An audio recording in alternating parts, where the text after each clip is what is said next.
Mummy hello అండి, welcome to my channel. అందరు ఎలా ఉన్నారు? బాగున్నారా? మేమైతే చాలా బాగున్నామండి. మమ్మీ ఏం చేయబోతున్నావు ఈరోజు? ఏం చేస్తున్నా అంటే పిల్లలు స్కూల్కి వెళ్ళేటప్పుడు టిఫిన్ తినకుండా చాలామంది వెళ్ళిపోతూ ఉంటారు. ప్రతి ఇంట్లో ప్రతి ఒక్కరి పిల్లలు ఇలాగే చేస్తూ ఉంటారు. ఎందుకంటే టెన్షన్ వెళ్ళిపోతూ ఉంటారు. అందువల్ల ఏంటంటే ఇడ్లీ చేస్తే ఇడ్లీ, దోశ చేస్తే దోశ అని కూడా అంటుంటారు. మమ్మీ ఎవరో కాదు, మన అమ్ములు మా చెల్లి ఉంది కదా, ఆ పిల్ల కూడా ఏంటంటే బ్రేక్ఫాస్ట్ ఎప్పుడు పెట్టినా సరే మమ్మీ నాకు టైం అయిపోతుందని చెప్పి వెళ్ళిపోతూ ఉంటది. అవును, ఎక్కువ వెళ్ళిపోతూ ఉంటుంది, తినదు. అందుకని మా మమ్మీ ఏం చేసిందంటే టిఫిన్ బాక్స్ లో పంపిస్తుంది. బ్రేక్ఫాస్ట్ అంటే బ్రేక్ టైం ఉంటది కదా, ఆ టైంలో తినమని చెప్పి పంపిస్తూ ఉంటది. అట్లా పెట్టినా కూడా వేస్ట్, తీసుకొచ్చేస్తుంది. అది క్యారేజ్ అన్నం ఇచ్చి పంపిస్తారు, అది వరకు తినేసి ఈ టిఫిన్ అలాగే తెచ్చేస్తుంది. టిఫిన్ తినట్లేదు. అందుకని మా మమ్మీ ఏం చేసిందంటే ఇలా కొత్తగా ఏదో చేసింది అనమాట. మొన్న అలా చేసేటప్పటికి బాక్సులు 2 అంటే లంచ్ టిఫిన్ 2 నీట్గా తినేసి తీసుకొచ్చి మళ్ళీ చేయవా అని చెప్పని అడిగింది. సో ఇప్పుడు అదేందో చెప్పు మమ్మీ, ఏం చేస్తున్నావు? అయితే ఇది కొంచెం హెల్దీగా కూడా ఉంటుంది. ఈ టిఫిన్ బాగుంటుంది అందరు పిల్లలకి తింటే కూడా, అందుకని నేను చేస్తున్నాను. చూడండి, మా అమ్మలో అయితే ఒక్కసారి పెట్టంగానే నాకు మళ్ళీ పంపి మమ్మీ రేపు నేను తింటాను అని చెప్పానండి. వాళ్ళ ఫ్రెండ్స్ కోసం కూడా దమ్మంటుంది. వాళ్ళ ఫ్రెండ్స్ కూడా తిన్నారంట. ఓకే, ఇప్పుడు ఏం మమ్మీ ఏమేమి కావాలి వాటికి? ఇదైతే జీలకర్ర, ఇది రాగి పిండి, దాంట్లో కొంచెం ఒక 2 స్పూన్లు శనగపిండి, కొంచెం దోస పిండి, ఆనియన్స్, అల్లము, కరివేపాకు, సాల్ట్. ఓకే మమ్మీ, హెల్దీ అన్నావు కదా, ఇందులో ఇది వేస్తే పర్లేదా? శనగపిండి కొంచెం వేస్తాను, ఎక్కువ వేయను. రాగి పిండి వేస్తాను. ఇవన్నీ కలుస్తాయి కాబట్టి వాళ్ళకి రాగి పిండి అనేది తెలీదు, తినరు. అందువల్ల చాలా మంది రాగి పిండి తినని పిల్లలకి ఏం చేయాలంటే అది రాగి పిండి అని తెలియకుండానే కలిపిస్తూ ఉండాలి అప్పుడప్పుడు. అదే, నాకు నెయ్యి అని తెలియకుండానే నెయ్యి పెట్టేస్తుంటది బిర్యానీలో, నార్మల్ ఏదైనా ఫ్రైడ్ రైస్ అంటున్నా, normal tomato rice, carrot rice, వీటిలో తెలియకుండా నెయ్యి వేసి తినిపించేస్తాను. తినని వాళ్ళకి ఏం చేయాలంటే అది ఆ వస్తువు అనేది తెలియకూడదు, తెలియకుండా లోపలికి వెళ్తుంది కాబట్టి ఎలాగైనా లోపలికి పోవాలి, అది మన ప్లాన్. మనం హెల్దీ పెట్టాలంటే ఏం చేయాలి, వాళ్ళకి తెలియకుండా పెడతా ఉండాలి. అల్లం కూడా తరుక్కుంది. మమ్మీ నేను ఒకటి చూసా తెలుసా, అది పైనాపిల్ వాటర్ మెలన్ ఉంది కదా, దాన్ని సిరప్ తాగించాలి కదా పిల్లలకి, తాగమంటే తాగరు కదా. కొంతమంది ఏం చేశారంటే వాటర్ మెలన్ లోపల హోల్ చేసి దాని లోపల సిరప్ పోస్తారు కదా మెజర్మెంట్ లో, అది పెట్టి అది వాటర్ మెలన్ జ్యూస్ లా చూపించి దాని లోపల స్ట్రా పెట్టి సిరప్ తాగిచ్చారు. అది జ్యూస్ అనుకుని తాగేసి, అది జ్యూస్ అనుకుని వాళ్ళు సిరప్ తాగేశారు. అట్లా అనమాట. మనం కూడా ఇప్పుడు రాగి పిండి కలిపేసి తెలియకుండా దోశ వేస్తున్నాం. ఇది బాగా హెల్దీ అండి పిల్లలకి, అండ్ ఇష్టంగా తింటారు. ఇప్పుడైతే ఇవన్నీ కలిపేస్తాను.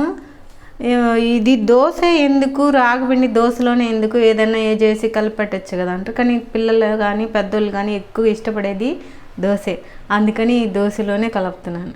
అదే మమ్మీ, పిల్లలందరూ బాగా ఇష్టపడేది దోశ కదా, అండ్ రోజు తిన్నా కూడా వాళ్ళకి బోర్ కొట్టదు. అదే ఇడ్లీ ఏమన్నా అయితే రోజు బోర్ కొట్టేస్తుంది. ఓకే, మనం ఇప్పుడు కలుపుకుందామంట. ఈ శనగపిండి అయితే కొంచెం టేస్ట్కి మాత్రమే వాటర్లో వేస్తున్నాం మమ్మీ. వాటర్ ఉన్నాయి దీంట్లో, కొంచెం దీంట్లో వేస్తున్నాను. అంటే కొంచెం వాళ్ళకి రాగి పిండి తెలియకుండా అంతే. ఇది ఏం పెద్ద ప్రాబ్లం లేదు, మీరు వేసుకోకూడదు అనుకుంటే వేసుకోవచ్చు, కొంచెం లైట్గా అంతే. దీన్ని బాగా కలిపేసి ఉండలు లేకుండా, తర్వాత ఈ రాగిపిండి ఒక కప్పు,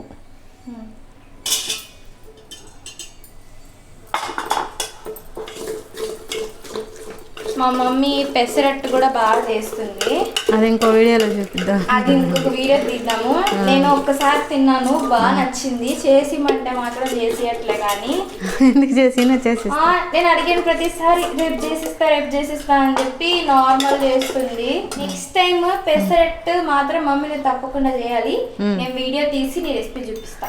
నాకు పెసరట్టు మాత్రం బాగా ఇష్టం, మా మమ్మీ చేసిందంటే ఇంకా ఇష్టం. ఓకే, ఇప్పుడు దీంట్లో ఇది కలిపేసుకున్నాక ఏం వేయాలి మమ్మీ? ఒక్క నిమిషము, దోసపిండి వేస్తా ఇప్పుడు. ఓకే, దోసపిండి వేస్తున్నా. దోస పిండి కొంచెం పుల్లగా ఉండేది తీసుకుంటే టేస్ట్ బాగుంటుంది. ఆనియన్స్ అవి వేస్తాం కాబట్టి బాగా భలే టేస్ట్ ఉంటుంది. ఓకే, దీన్ని మాత్రము కలిపేసేయాలి. దోస పిండి, రాగి పిండి, 1 స్పూన్ శనగపిండి అన్నీ కలిపేసాను. ఈజీగా కలిసిపోద్ది, ఇదేం పెద్ద కష్టమే ఉండదు. దీని పేరు నేను పెడుతున్నా బ్రౌన్ దోశ. ఇప్పుడు ఆనియన్స్, సన్నగా కట్ చేసుకున్న ఆనియన్స్. మనం దోశ మీద ఏం ఎక్స్పెరిమెంట్స్ చేయడం లేదు, హెల్తీగా కోసమే మారుస్తున్నాము. కొంచెం అది అల్లం పేస్ట్ తురుముకునింది, అల్లం తురుము. ఇప్పుడు ఇవన్నీ కలుపుకోనా? కొంచెం జీలకర్ర, ఓకే, జీలకర్ర వేసుకుంటే చాలా బాగుంటుంది. కొంచెం సాల్ట్. ఇది పెసరట్లాగే కదా మమ్మీ? పెసరట్టు అది ఇది, కానీ పెసరట్టు వేరే కదా. అది చెప్తున్న, దోశ మీద అయితే ఏ ఎక్స్పెరిమెంట్లు చేయడం లేదు. పిల్లల కోసం హెల్దీ దోశ తినడానికి అండ్ వాళ్ళ బ్రేక్ఫాస్ట్ మిస్ అవ్వకుండా ఉండడానికి. మనకి రోజులో ఏది ఇంపార్టెంట్ అయినా కాకపోయినా బ్రేక్ఫాస్ట్ అనేది చాలా ఇంపార్టెంట్. అసలు దీన్ని బియ్యం కలిపారని అనుకోరు, మామూలుగా దోశ అనే తినేస్తారు పిల్లలందరూ.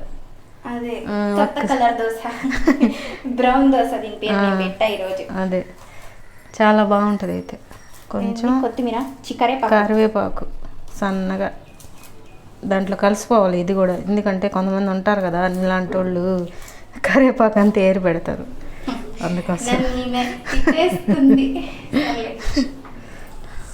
అందుకనే కదా అన్ని తెలియకుండా వేసి పెట్టేసాను. ఇప్పుడు వేస్తున్నా కరివేపాకు. ఇంకా కొంచెం ఇప్పుడు పిల్లలు అది తినము ఇది తినము అంటున్నారు. అప్పట్లో అయితే అన్నం వండి గంజి ఉంచి నైట్ అంతా ఆ గంజిని అలాగే ఉంచి ఉదయం లేసి ఆ గంజి పోసి అన్నం కలిపి పెట్టేవాళ్ళు. అది హెల్దీ. అప్పుడు అన్న గంజిలో ఆనియన్ వేసుకొని భలే ఉంటది కదా, అది అప్పుడే హెల్దీ ఫుడ్. ఇప్పుడు పిజ్జాలు, బర్గర్లు, ఇది హెల్దీ ఫుడ్ అన్న.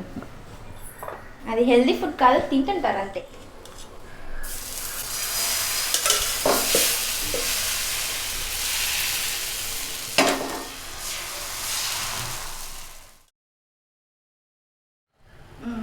ఇప్పుడు ఆయిల్ వేస్తున్నానండి. నేను దోశ పిండి అయితే మరీ చిక్కగా కలపలేదు, కొంచెం చిక్కగా కాకుండా పలసగా కాకుండా మీడియం సైజులో కలిపాను. దాన్ని ఏమీ రుద్దబడలేదండి, ఇలా అనేస్తే వచ్చేస్తుంది. పలసగా కలుపుకుంటే ఇలా అనేస్తే వచ్చేస్తుంది. అండ్ ఇందులో ఆనియన్స్ అవన్నీ ఉన్నాయి కదా, రుద్దడానికి కొంచెం ఇబ్బంది అవుతుంది కదా, అందుకని కొంచెం పలసగా చేసుకొని ఇలా కలిపేసుకుంటే వచ్చేస్తుంది పెనం అంతా. ఇప్పుడు ఈ దోశ కాలాలి, మామూలు దోశలాగా త్వరగా కాలదు, ఇది కొంచెం లేటుగా కాలద్ది ఎందుకంటే రాగి పిండి ఉంది కాబట్టి. ఇది కాలినట్టుంది, ఇప్పుడు తిప్పుకుందాం.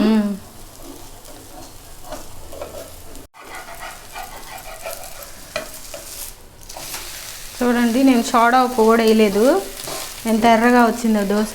చాలా టేస్ట్ ఉంటుందండి, బాగుంటుంది కూడా. కాబట్టి కొంచెం ఎక్కువ కాల్చుకోవాలి, త్వరగా తీసేయకూడదు, ఉడకాలి బాగా. చూడండి, ఇదైతే అసలు అంటుకొని కూడా అంటుకోదండి, చాలా బాగా వస్తుంది. ఇదిగోండి, చాలా అంటే చాలా బాగుంటుంది ఈ రాగి దోశ. మీరు కూడా మీ ఇంట్లో ట్రై చేసి టేస్ట్ చేయండి, మీ పిల్లలకి పెట్టండి. హెల్దీ ఫుడ్ అండి, చాలా బాగుంటుంది. మీరు శనగపిండి వద్దనుకుంటే తీసేసుకోండి, 1 స్పూన్ శనగపిండి వేసుకుంటే బాగా టేస్ట్గా ఉంటుంది. ఇంకా అందుకే వేసాను. ఇదేం కారం మమ్మీ? కారం, ఈ కారం పెట్టినానండి వీడియోలో కూడా, ఎర్రకారము, తెల్లగడ్డలో వెల్లుల్లి, జీలకర్ర, అది ఉంది వీడియో చూడండి. అంతేనండి, మన రాగి దోశ రెడీ అయిపోయింది. మీకు నచ్చినట్లయితే లైక్ చేయండి, షేర్ చేయండి, సబ్స్క్రైబ్ చేయండి. బాయ్.